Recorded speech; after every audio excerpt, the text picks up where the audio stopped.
ఇర్మియా 33:3 మీరు చదవద్దు కానీ చెప్తున్నాను. ఎందుకంటే నువ్వు మొర్రపెట్టి నేను ప్రత్యుత్తరమా నీకు ఇస్తాను, గూఢమైన సంగతులు నేను నీకు తెలియజేస్తానన్నాడు. అంటే రహస్యాలు ఏమైనా ఉంటే, నీ ముందు జరగబోయే ఏమైనా ఉంటే నేను తెలియజేస్తాను.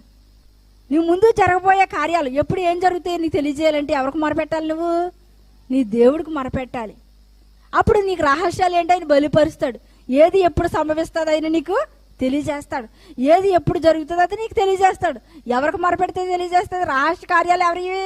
ఇందాక మనం చదువుకున్నాం ద్వితీయోపదేశకాండం. ఆయన రహస్యాలు, దేవుని రహస్యాలు, నీ కాదు రహస్యాలు, లేకపోతే నీ లోకానికి కాదు రహస్యాలు, దేవుడి రహస్యాలు. ఆ రహస్య కార్యములు తెలియజేసే శక్తి ఎవరికి ఉంటుంది? రహస్యం కనిపెట్టిన ఆయనకి తెలుస్తుంది. అంతే కదండి.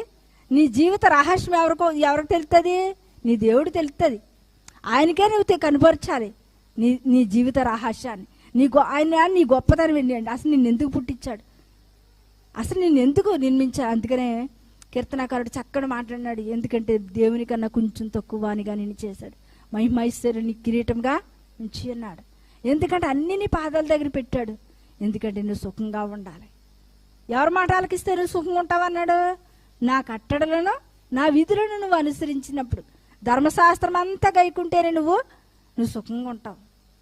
ధర్మశాస్త్ర ప్రకారంగా నువ్వు నడుచుకుంటేనే. మరి ధర్మశాస్త్రం అంతా తెలుసు అపోస్తలుడైన పౌలు గారికి. చాలామంది అంటారు కదా బైబిల్ ఆ చివరి నుంచి ఇచ్చారు. మరి బైబిల్ ఆయన కూడా తెలుసు. కానీ యేసుప్రభువారు కొనుగొని, యేసుప్రభువారు మాట్లాడి, యేసుప్రభువారు దర్శనమిస్తేనే కానీ ఆయనకి జీవిత రహస్యం ఏంటో తెలియలేదు. అప్పుడు అంటున్నారు, ఏమంటున్నారు మరి అపోస్తలుడైన పౌలు గారు? నేను రహస్యమందు నా తల్లి గర్భమందు నన్ను నిర్మించి అనేక అన్ని జనులకు రక్షణ కలుగు చేయడానికి నువ్వు నిర్మించావు అన్నాడు.